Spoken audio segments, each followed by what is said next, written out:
The iPhone 16 Pro Max boasts the largest display ever in an iPhone at 6.9 inches as well as the longest tested battery life of any iPhone yet. We also appreciate the camera upgrades and camera control button, but Apple Intelligence lacks that wow feature for now and the charging speed could use a boost.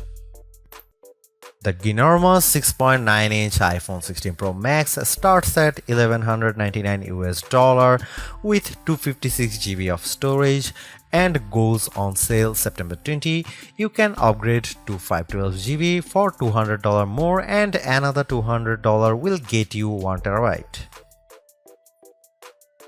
I have been a Pro Max user for years since the iPhone 11 Pro Max, but after testing the new iPhones, I'm actually torn about the iPhone 16 Pro Max.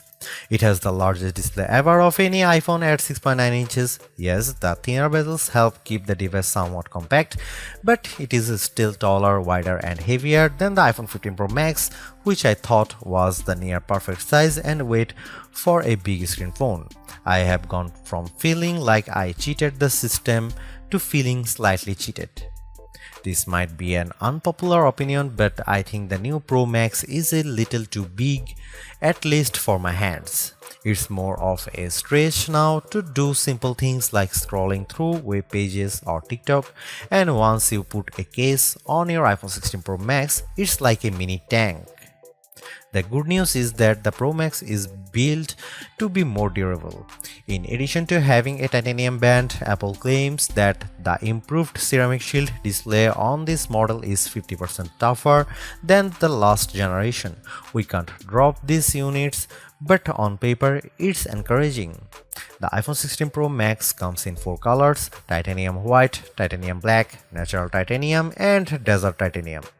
Our iPhone 16 Pro came in the natural, which looks fairly modern, but I prefer the desert color as it pops more.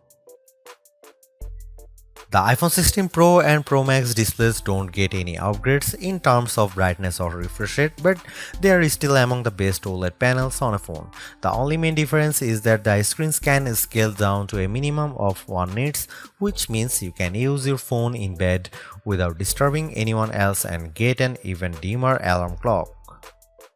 Otherwise, the new iPhone 16 Pro Max screen is largely the same, allowing the Pixel 9 Pro to surge ahead in terms of brightness.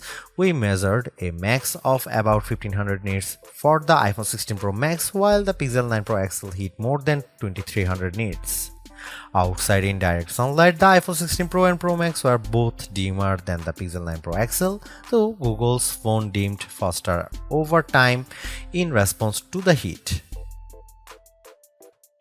The iPhone 16 Pro Max gets a bunch of camera upgrades, starting with a new 48 megapixel fusion camera for the main shooter that's designed to read data faster. The result should be zero shutter lag and faster focus. I took some shots of people passing by on scooters and moving taxis at the same time on the iPhone 16 Pro Max and iPhone 15 Pro Max, and the new iPhone was indeed faster. The results were not necessarily sharper though, as you can see in this side-by-side comparison. Here are some camera samples of iPhone 16 Pro Max.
The iPhone 16 Pro Max is indeed an iterative upgrade, and maybe it wouldn't feel that way if Apple Intelligence was available today along with all the promised features. Instead, it's going to trickle out over time, so I would not to be in a rush to upgrade.